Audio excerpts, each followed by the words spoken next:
Hi there, welcome to the RevOps show. Have you ever heard or thought about RevOps' job being education and centralization? If you haven't, you aren't the only one. While the concept makes sense, Jess had never really thought about it before either until the topic came up in a previous episode, and it got her thinking about what that truly means and looks like in practice. So, what does it mean for RevOps' job to be education? Dig in with Doug and Jess as they work through defining education and hit on challenging questions surrounding RevOps' role with education.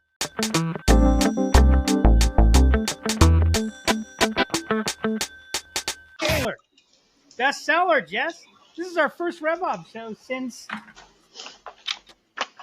the Revenue Acceleration Framework became the #1 bestseller in selling, economics, and growth development, and apparently financial risk management. Financial risk management, which we still haven't been able to figure out why that happened. So Jess, yes, you're now hosting a podcast with best-selling author Doug Davidoff. I am, and at least you let me forget that. Doesn't that make you feel special? Don't you feel even more? Don't you even feel more special than you did before? Sure. And think about how much more valuable my insights are now. Yeah. It's exciting. I am now officially a referenceable source. You are officially. I could be in my college debate and I could reference. I'm now a credible witness, Jess. Credible. You're now, well, I think that depends. I didn't say realistically. I didn't say logically. Right. So it depends. Depends on what we're talking about. Isn't that funny? Whether you're a credible witness. If I had said it before, someone would say, "Well, what's your source for that?" Mm-hmm. And now my response can be, "I'm my source." This has been my last 3 weeks. Oh, come on. Jess, you were there when it happened. I was there when it happened. We were in the same place. We were. Bam, #1. Mm-hmm. Yep. I was there. Be honest. Tell me how. I'm sure you've told all your friends about this. I'm sure you I've go told out people. Having drinks. I have told my friends. You have? I have told people. Yeah. Oh wow. Yeah. What about our #1 fan? Exciting. Does she know? Our #1 fan? Yeah, she does. Yeah. Huh? Yeah.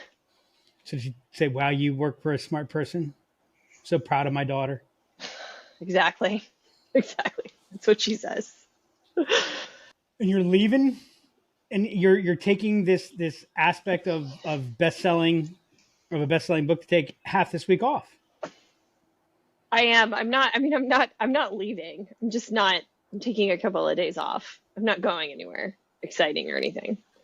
So is that what we refer to as a staycation? Sure, we're gonna go with that. I'm in the thick of May-summer, so I'm taking a few days off to finish out all of the BS that you have with end of school. So are you saying there's no cationing involved in this? There is no cationing. A lot of staying and no cationing. Exactly. I hear you. Yep. I hear you. All right, Jess, what insight would you like me to share with you today? This is literally how it's been for the last 3 weeks. So we had talked in a previous episode about RevOps' job being education and centralization, and I had never really thought about education as being part of RevOps' job before. Given your autocratic, centralized nature, that's not surprising. Exactly.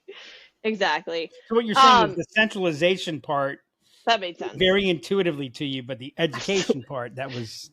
Absolutely.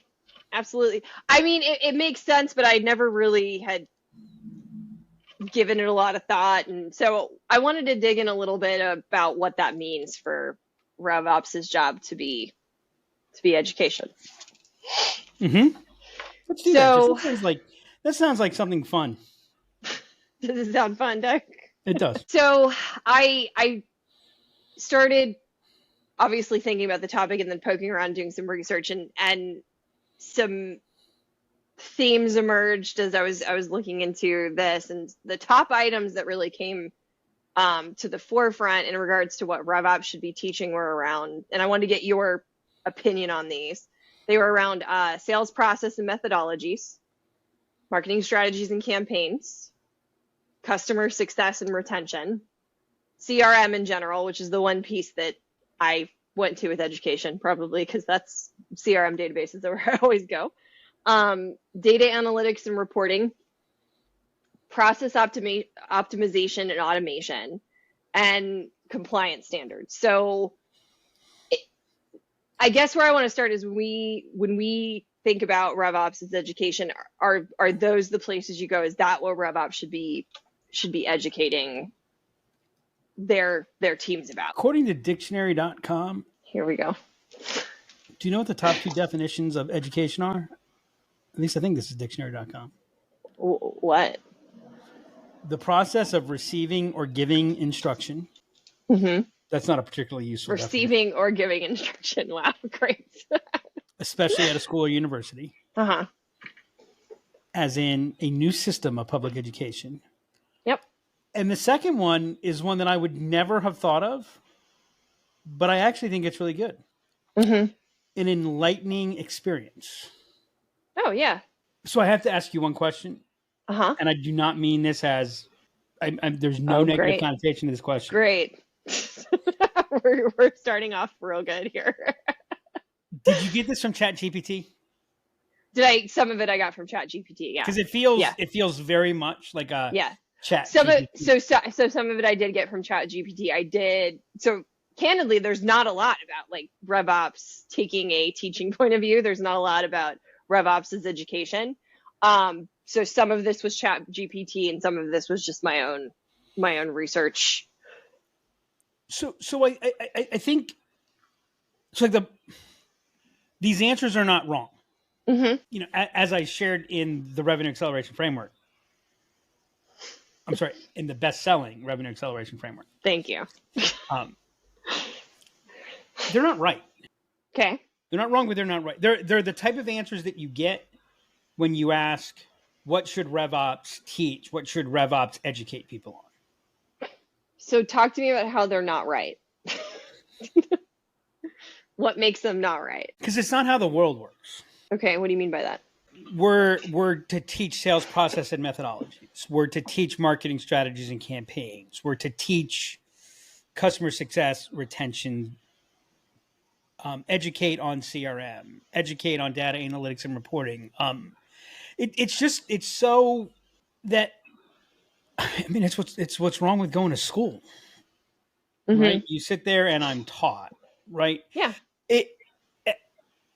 If you look at this through the lens of enlightening experience, this isn't enlightening. So like I've been thinking about this a lot, because you know, as you may know, Jess, we deal with CRM adoption and utilization quite a bit. Mm-hmm.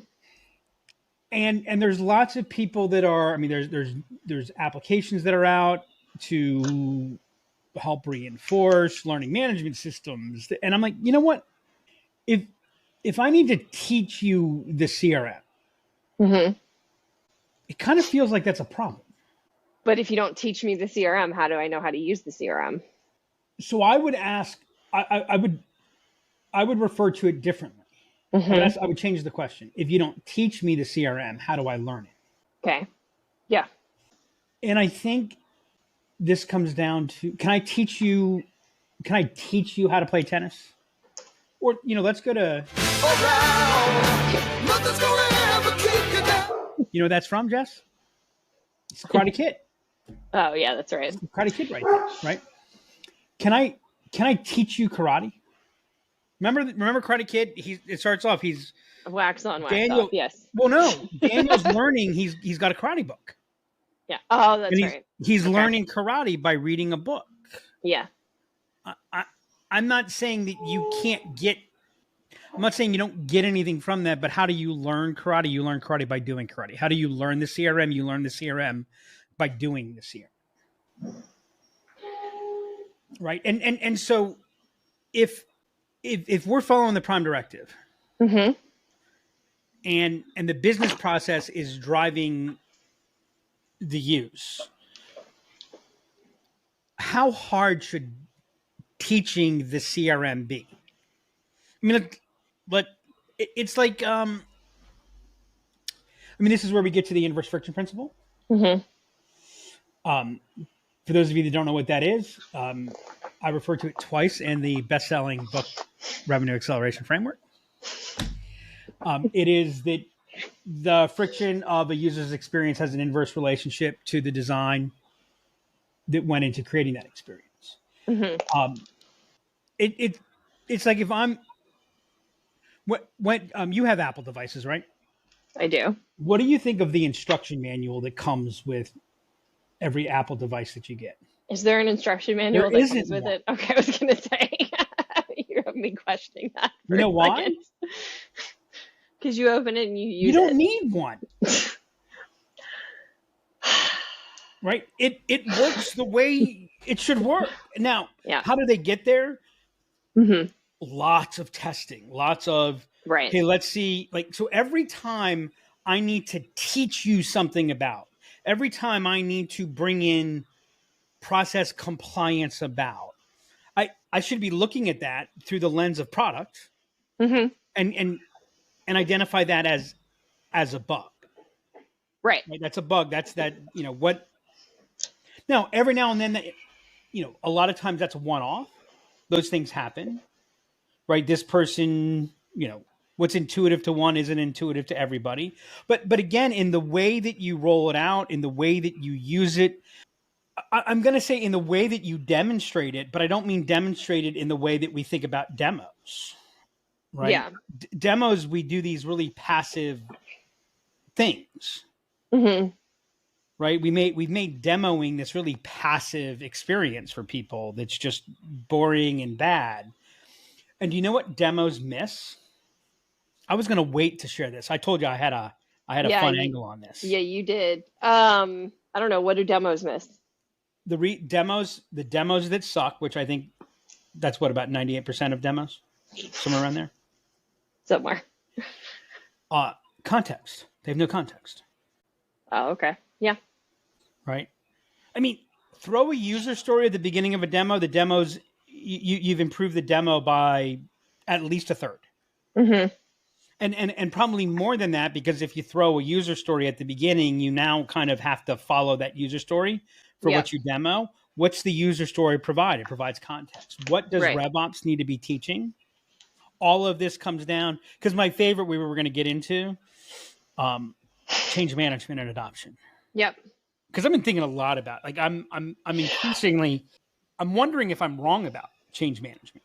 Because I think the problem with change management is change management. What do you mean by the problem with change management? Is the fact that we call it out that it's change management, or everything's about teaching the change? So it's change, as opposed to, why are we changing? What's the context of the situation?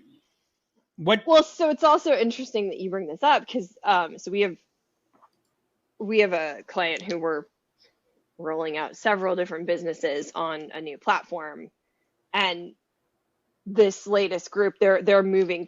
They're one of the few who are on a platform moving from that to a new one. A lot of the other businesses had nothing and we were on a call last week, and one of the stakeholders was asking, well, I really think we need some more training, some more like traditional training, demoing what you're talking about. And the other guy on the call was like, no, actually what they need to do is they just need to get in and use it. And once they've gone in and played around with it and used it, that's all the context that they need. Like, we've already given them foundation. And I think that that's also a piece that gets missed on the change management side, to your point. Like, we want to have this whole plan and all of these things buttoned up for change management. And a lot of it is let's get them in and build that context versus trying to provide a demo of every single piece of the tool. Well, it goes to our whole basis of our coaching model, of our hypothesis model, of everything else, is that there's this idea of we want buy-in. And so where education, I think, gets in the way, and the difference between education and a teaching point of view, right? Do I think RevOps needs to have a teaching point of view? Yeah, absolutely. Does that mean RevOps is responsible for education? Yes, absolutely. By the way, what isn't education? If you're influencing, what isn't education? You influence by educating. What is sales? Sales done right is education. What is education? Education done right is sales. Right? So there's a point of view. Like, one of the issues with education, and again, I think it's fascinating when you look at these two definitions, because definition one, the process of receiving or giving systematic instruction, right? That's training. Yep. Right? There's no inherent point of view there.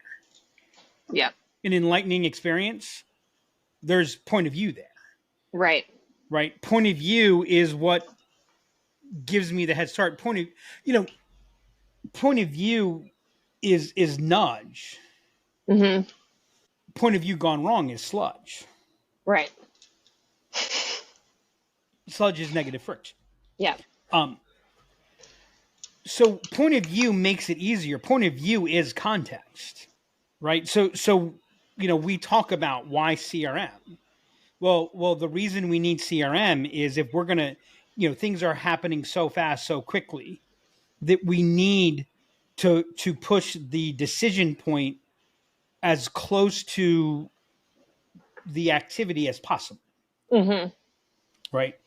Which, when you take that point of view, you get a lot of alignment with it, because that's what the point of view of the people who are saying no CR. No, you need to understand it's always different, right? I need to be free to do what I need to do. And right. Yes, you're exactly right. You do.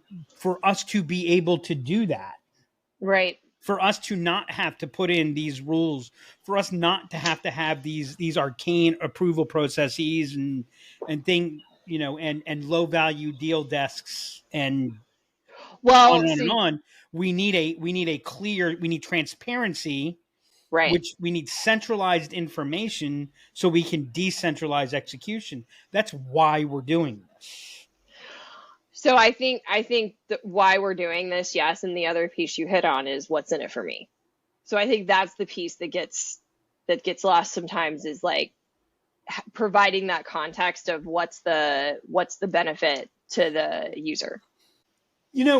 Yes, and because I think there's a what's in it for us. I mean, here's the thing about, RevOps is an organizational discipline. And this is why RevOps is a strategic decision, and all too often it gets like the choice, the level of choice that's required there is overlooked, because you cannot scale an organization without a level, without an MO. You can't, there has to be a methodology. Right now, methodologies don't have to be completely, like, they don't have to be overly constraining, but you do need constraints. Right. Right. It's okay if someone doesn't like those constraints. It's okay if someone disagrees with those constraints. Just like it's okay in the sales process for a prospect not to think our approach to solving the problem is the best one. But if they feel that way, they shouldn't be here. Right. Right. And there needs to be, what you're looking at, what RevOps is responsible for when we talk about education, we talk about point of view, it's really no different than the go-to-market process. It's just internal. Right. Right. It's internal comms. It's internal marketing. And by the way, the only reason it's not called internal sales is because the employee, the contractor, whomever, doesn't pay us. We pay them. Now, I'll tell you, the human resources department, they can figure out how to get the employee to pay the company. They They will be the sales. By the way, if you have any ideas around there, my email address is doug@liptenablement.com. So I guess I want to change this up a little bit. Why do we go to, if this is the not right way, we're not going to say it's the wrong way, but if it's the not right way, why do we go to traditional training and development, meaning like demo, not necessarily having that context, not necessarily building it? Why do we go to change management, as we talked about it, of like, we're going to have a change management initiative? Why do we go there versus why does that have the tendency to be the MO? There's a bunch of reasons. One is so much of what we learned about business was defined in the early phase of the Industrial Revolution. The change management came from, we have this way of doing things. Now we need to learn a different way of doing things. And the learning was more rote. So we're changing how we do something in the factory so you were really, we talk about red work and blue work. Mm-hmm. It was very much about changing red work. Mm-hmm. We had different constraints. The other problem, it's hard to remember this, but like, I kind of laugh when we talk about change management or when we talk about change. To say that things are changing is just, it's about the tritest thing you could say. What isn't changing? Right. And so we've also gone from like what the constraints in a business have fundamentally changed. Look at levels of productivity. We used to have capital and people were our biggest constraint. So the microchip, right? And now we're in a hyper information era. This is, the Clayton Christensen quote that I share frequently in the old game persists while the new game emerges. So we're playing a new game by old rules. Those old rules are comfortable. Mm-hmm. What do we? We all want certainty. This is here. Let me find this for you, Jess, because it's relatively from the best-selling book. As French philosopher Voltaire, we're going to Voltaire, Jess, wrote, "Uncertainty is an uncomfortable position, but certainty is an absurd one." But that's what we want. We want certainty. Right. So the way we go about doing it feels more certain. Right. And then the other reason why we do it is that, we're wired wrong. We're selfish creatures. We're right? wired wrong. We are. Right. We're still wired for our survival. That's what we're wired for. Mm-hmm. Right. So we, those people who thought others first, they got eaten by the woolly mammoth in the Stone Ages. Right. Right. We are very self-interested people. We have the curse of knowledge. Mm-hmm. Right. We have this. We see the world. We can't see the lens through which we see the world. We think, if only. It feels right. Hey, if I can just get him to understand. Mm-hmm. The difficulty is I can't get them to understand if they don't do. Right. So, and the other thing is, whatever we deal with before you do, first off, you can't even understand before you do. So, like, all those things come about. And why did Daniel Kahneman win a Nobel Prize? Because his thinking is rare. Mm-hmm. They don't give Nobel Prizes for people who do what everyone is doing. Right. They give Nobel Prizes because we discover something. They go, wow, I didn't expect that. Right. So, because here's the other thing. If look, I'm not going to, this is one of my mantras. I'm not going to say that doing it differently means it's going to work, but I am going to say there's a pretty good chance that not doing it differently won't work. And the reason is, if doing it the way we've always done it worked, then we wouldn't have a problem. Like, if change management, as we teach it and approach it, worked, right? If the intuitive approach to change management worked, then we wouldn't need change management. Yeah. So I think the other thing too is, I think in the world today, like you can't operate from an instruction manual. Right. And this gets to our 3 points of strategy, a strong diagnosis, a guiding policy, and a set of coherent actions that drive the decisions that people make on an ongoing basis that enable, that creates alignment in that parallel decision making. Right. What people are missing today is context. I mean, I don't want to go off the rails, but why is there an international move towards autocratic perspectives? Because when you're in an environment where you're absolutely confused, we overvalue someone who comes to us with great certainty. By the way, even when we don't agree with that certainty, we still and the reason is just people don't want to make choices. And that's why point of view is so important. Right. And that's why it's nudge, not sludge. The level of nudge. Yeah. Right. So like part of the problem with teaching is I teach you, we have this classroom element. Right. I think we're going to be talking about learning and development in an episode soon. We have this classic idea. And when we're teaching, when we're educating, there's this element of the right way. Right. Well, especially with people that are the types that are going to fill go-to-market roles. Yeah. There's a little bit of oppositional element to them. That's what attracts them to them. But it's natural if you're going to take my agency away, right?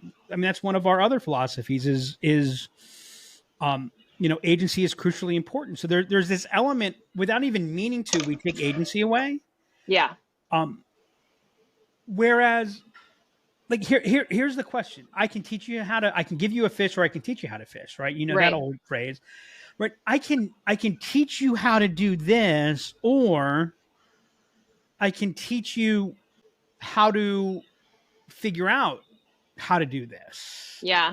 And by the way, if you do this differently than how I'm telling you to do this, but we get to the same place, that's a stylistic difference, right? Right. And so there's 100 paths to where we need to be. That's why context is just like, that's the missing piece. You show me someone who's not using whatever, not doing whatever, there's a mismatch in context. Yeah. So one piece that came up for me that I was actually trying to get my head wrapped around how do we use this for education? It's metrics. So we've talked about this in the past that, you want your metrics to prompt questions and hypotheses. So how does that tie into kind of getting teaching point of view and educating? I think I'm saying this for effect and for humor. Yep. But what was it that an executive we heard recently? I'm just kidding, but we're our most truthful when we're just kidding. Yep. I think the single worst thing that happened to marketing was the proliferation and ease of access to data and metrics. Oh, really? I think it's the worst thing. Right. It's like to call out Goodhart's law is to do Goodhart's law an injustice. It's so, my favorite thing, what does the data tell us? What would you like it to tell us? Yeah. Metrics are information. Information understood is knowledge. Information understood and applied is wisdom. Okay. Again, it's the context, right? So we're drowning in information. Yeah. And the way that we're trying to solve this is to throw more information. Now, understand, our actual brain, the action centers of our brain, aren't driven by logical elements. As a matter of fact, what that does is it actually triggers overwhelm and fear. We call it analysis paralysis. It's actually analysis paralysis is actually a biological reaction to overwhelm. Now, how do we treat analysis paralysis? Far more often than not is we throw more analysis at it. Oh, well, let's give them more. Oh, let's give them more. Oh, let's give them more. So what's happening is we're giving these metrics with no context. Right. Again, it goes back to, don't tell me I'm going to beat my number by 20% or miss my number by 20% without telling me what I can do about it. Right. Right. 3 months from now, you're going to miss your number by 20%. Okay, well, guess what? If you're not telling me what I can do, if you're not giving me insight into what I can do about it, you just ruined my next 3 months. You didn't help me. Right. And so what's happening is, I mean, I see it. If I had a magic wand and I could change one thing internally right now, it would be this: is like we're throwing things out there. Mm-hmm. Internally we do a show and tell. Yep. I'm going to change the format of how we do show and tell. You've got to start off with why first. Okay. Or what's an application of this first? Yeah. Here's a problem that we can solve with this. Here, let me write. Oh, I like that. How do I apply this? What does this mean? Right. And by the way, don't show me data that I don't need. I learned this coaching junior college players, because I don't mean to insult any of the people who play with me, but they didn't go to community college because they had exceptional understanding for analytics. Yeah. That's what I'll say. Sure.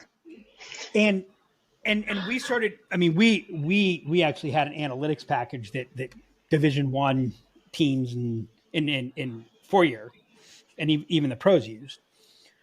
It was pretty cool. I mean, the data that we had, and the first mistake that I made was I shared it all with everybody. And I explained and I explained and I explained and I explained. One of our best players was me see ball, me hit ball. Right. So I'm explaining to him, throw hand side pitches. Yeah. This is what we're seeing here. And he's looking at me like, and what I discovered was I needed to curate the analytics, so we changed the metrics that we put up. They were our global metrics. We never posted batting average in the dugout. Mm-hmm. We posted barreled ball average, mm-hmm. and PPAs. Right. So that kind of created a global context. That's, hey, that's keeping big score, but then also understanding what did this person need to see and when did they need to see it? Like, right. I knew that there were times, like, again, going back to our best hitter, me see ball, me hit ball, when he was hitting the ball well, you didn't show him anything. Yeah. You did not talk about his swing. You did not mention that he was hot. Right. Right. So, like, learning those things and the when and the how. And by the way, we had another player. He needed to see stuff that was beyond anything that he needed to see. But once he knew that it was there, he just kind of he needed to know that. Right. And so that's the other aspect about metrics is really understanding, curating what are the metrics that actually matter. Yeah. Right. You remember the first thing you said to me when you started working here? Everything's a priority. We're working on priorities, right? And here's the thing. And if we have 8 things and they're all top priorities, then we don't have any top priorities. Right. Yep. It's the same. It's the same thing. Yeah. I mean, I've looked at hundreds, thousands of CRM implementations. The single worst, most consistent thing about them is dashboards and reports. Yeah. Yeah. I mean, it's just overwhelming. I don't know how anyone gets anything done. So how do you apply kind of making sure that context is there? How do you get into that place of taking this right approach to provide context as you're trying to educate? Or so to pick on you a little bit, the first thing you do is you take the word right out of your vocabulary. Okay. Right. It's not the right approach. It's okay. I mean, the first thing you have to do is you have to define what your MO is. What is your way? Okay. Right. You've got to make strategic choices. Yeah. What are we about? I mean, I've jokingly referred to the book, but this is what the book is all about. Mm-hmm. Right. What is the economic model? By the way, show the economics to somebody. If you're operating at an average of 22.3% gross margin, show them the difference between 25% margin and 18% margin. Help them understand what that, show them what, hey, we know that this doesn't make, like, if we can shift this by 1 point, here's what that means. Because most people don't know what that means. And also, what are you doing in support of that? I was actually in a debate with somebody on LinkedIn about this, because they talk about, X percent of people aren't tracking hours in professional services. And look, I understand the tracking hours. It's the simplest way to manage something. And so to not track is a mistake. My point is, just because you're not tracking doesn't mean, you're not creating clarity. One of my points, though, is a major strategic place in professional services is to get away from the hour. Right. Yeah. And the same people on here, by the way, that are talking about getting away from the hour and the value is strategy and right.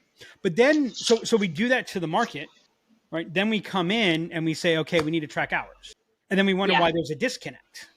Right. So if the scoreboard out there is non-hours, but the scoreboard here, and by the way, don't tell me what the scoreboard is, right? If I get yelled at because I'm not accurately tracking my hours, then the scoreboard is hours, right? So you need to make sure that there's alignment between the strategy and the execution elements.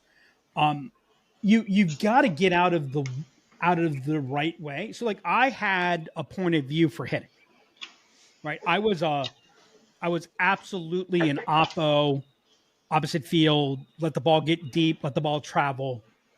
That was my philosophy. Maximum time of the bat in the swing zone, right? But so all things being equal, we always went like that. That was the approach. And by the way, it's probably the thing that, I got made fun of by other players for let the ball travel. Right. But I'm working with somebody who's a dead pull hitter. I've got to adjust what I'm doing to that. Right. There's no one way. Because by the way, I wasn't, like, my goal was not for you to hit the ball to the opposite field. Yeah. Right. Sure. So understanding that and understanding what that mode is. Look, revenue operations, we talk about it.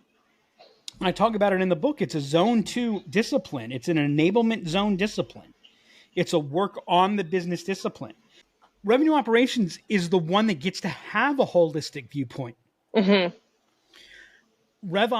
RevOps sees where those dots are connected. I need to understand, what's my role if I'm the seven hitter versus the 2 hitter. What does that mean for me? Right. Going back to my boys, the Nationals, Jason Worth, there's probably nobody who hit differently based upon where he was in the lineup. Yeah. And by the way, he was extraordinarily good in the 2, 3, or 5. Later in his career, he'd oftentimes get it put in the 6, 7, or 8 spot. Yeah. And the thing about Jason was Jason always liked to look at a lot of pitches. The difficulty is as you tended to get deeper in the lineup, you got more fastballs earlier. Looking at pitches didn't have as positive an impact because you got thrown at differently because who was behind you. And I remember at one point, Worth was hitting 198. I think he was batting 7th. He got moved into the 2, understanding those things. And I know I've lost 98.7% of the people listening, but what I just talked about, that same phraseology. Yep. Like, when you understand that about your business, that's when you understand your way. So actually, this came up this morning, and this ties to, I was going to talk about a little bit about support and guidance. So the follow-on piece, I also think, is where, so we launch, right? And then the support piece, I think, is a place where we just lose all context from what we're doing, because we want to get the answer. And so we had somebody reach out about an automation that's not firing the right way. This was a sales support person whose only job is to quote. So they're not setting up the deal. They're just And the response that our team member had put together was like if they were a sales rep and they were all the way at the beginning of the process and they're explaining, well, you have to do this and remember. And I'm like, hang on a second. Who are we talking to? You're not talking to a sales rep. You're talking to a sales support person. Where does their process fall at? Like, where do they fall into this process? That's how you need to guide the direction, because they have no context for this other stuff you're talking about. I think we lose that thread frequently on the support side. You asked earlier, why do we keep doing it wrong? Mm-hmm. Well, I think I said not right, but yeah. And you just nailed a large part of it, right? We hate to think. Oh, we yeah. hate to think. We hate to think. Well, here was the fascinating part about this discussion this morning. He starts arguing with me, and he's like, "Well, wait, but it is this," and I'm like, I told him what you've written is factually accurate. It is, but it was he was getting frustrated because it's like, let's take a step back and really think about this. Well, so you have two things, right? It's the problem I have with LLMs for anything other than ideation initiation. Yep. Is the LLM is going to answer whatever you ask. Right. It's not going to think at all about, is it the right question? Why? Right. What's the context? Where does it fit? What does it mean? Like when I query ChatGPT and I say, what are the top items that RevOps should be teaching? And it goes, well, what problem are you trying to solve? Right. Like, that's when you begin to have me that it can think. Right. So one of the heuristics that Kahneman and Tversky discovered was substitution, right? Yeah. And so what happened was the question came, it was close enough to, well, what do you do if you're a salesperson from the beginning? Yeah. And so part of the problem was, our person who was defending their point, in their head, the question was, what do you do as a salesperson for? Yeah. By the way, this is one of the reasons why user stories are so valuable. It's not even a bad idea when being queried with that. Like, if you had write the user story, write the question in the form of a user story, right? Because it's system 2 thinking. Whereas if we go system 1, which enables us to pretend that we're thinking and just go forward, right? Now, that's why this stuff is hard. And that's why there needs to be so a point of view does a lot of that thinking for you, right? It does make that easier. But that's the place where I think RevOps, and when we talk about where does RevOps need to be teaching, I'm going to say that RevOps needs to be teaching, educating, and evangelizing. Okay. The point of view.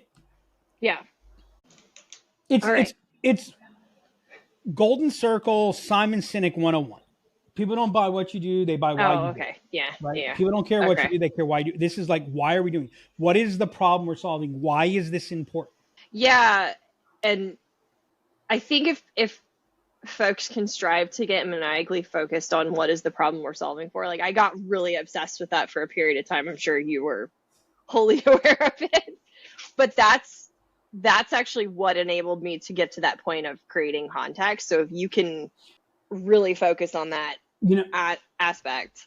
It's funny because I was sharing some things around my poker analogies from the book on LinkedIn last night. Mm-hmm. And one of the elements that I highlighted, I haven't shared it yet, but that I highlighted is, good poker players know the rules of when you play a hand and when you don't play a hand. Right. Great poker players have mastered the ability to know when to break the rules. Right. So you start off not knowing anything and you make, it's all luck. Then you begin to learn, the rules, you get better initially, then you actually start getting worse again. Because if you just follow the rules of poker, if you follow the rules of chess, you're fine. Right. But the rules of poker, because it's imperfect information, changing situations, then, right. Well, the same thing about, what's the problem we're trying to solve here? Why are we doing this? The only way you get to the point when you can know this is not a time to ask that question Mm-hmm. is when you've gone through the point and all you know how to do, you just every time. Well, what's the real problem we're trying to solve here? Yeah. Let's see. I asked for a glass of water because I said, "Hey, I'm thirsty. Where's water?" And when you go, well, what's the problem we're trying to solve here? The problem I'm trying to solve here is thirst and hydration. It was pretty clear. But that is where you need to go so that you can begin to realize. Like, I've actually I've been thinking about Bloom's taxonomy a lot. Education is not level 1, level 2. This is, again, the idea of compliance is very much level 1, level 2. Do this because this is how you do this. Right. Yeah. If we have required properties and you're regularly not filling out required properties and I need to make them maybe there's that's probably a sign of a deeper problem. Right. Absolutely. All right, cool. I have a couple of key takeaways. Context is key when we're talking about education. No, I disagree. Context is not key. Okay. Context is everything. Okay. Context is everything. I mean, context is everything. It is. I agree. Yep. Keep in mind the inverse friction principle. When looking at metrics, make sure you're curating and prioritizing which metrics you're using. And lastly, define the way, which goes back to the prime directive for us, which is the business process must drive the technology. The technology cannot dictate the business process. Yeah, and what that means is look to the business process first. There's lots and lots and lots of holes in the business process. Yeah. Right. Yep. That it's not an edict of restraint. It's an aspect of and again, don't train me on the CRM process. Train me on the business process. Right. Yep. Jess. Yes, Doug. Yes, best-selling author. Doug. Make sure you go out and get the revenue acceleration framework and just say no to shitty RevOps. Till next time. And that's a wrap on this episode of the RevOps Show. I've always thought about education as that first definition that Doug mentioned in the episode, to teach like when we're in school. Instead, if we look at education as an enlightening experience, that gives a whole different meaning to how we should view and apply RevOps' role to education. Going that route gives us the ability to take a point of view and be aligned on that view. Education here isn't just about teaching, but really being aligned and having the context we need to grow. If you enjoyed this episode, make sure to go subscribe on Spotify or Apple Podcasts. Please give us a rating and share the episode. It would mean so much to us. If you have any questions you would like to ask Doug and Jess about RevOps and education, feel free to email me at hannah@liftenablement.com or hit us up on LinkedIn at Lift Enablement. Until next time, just say no to shitty RevOps.